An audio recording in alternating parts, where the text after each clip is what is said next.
संगमनेर तालुक्यातील एका गावात 13 वर्षाच्या अल्पवयीन मुलीवर लैंगिक अत्याचार केल्याने पीडित मुलगी 5 महिन्याची गर्भवती असल्याचा प्रकार समोर आला आहे। दरम्यान या प्रकरणी संगमनेर तालुका पोलिसात 2 महिलांसह 4 जणांविरोधात गुन्हा दाखल करण्यात आला आहे।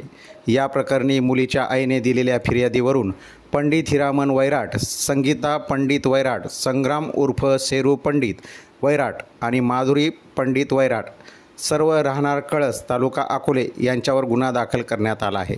दरम्यान पीडित मुलीच्या आईने फिर्यादीत म्हटले आहे की आरोपी पंडित हिरामन वैराट याने पीडित मुलीच्या अल्पवयीन असण्याचा आणि अज्ञानपणाचा फायदा घेत तिच्यावर अत्याचार केला।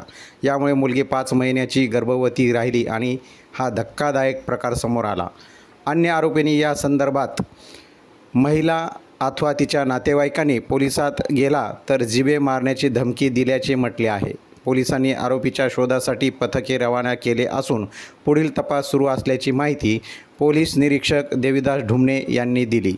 रोहित शिंदे, राजगृह न्यूजसाठी संगमनेर।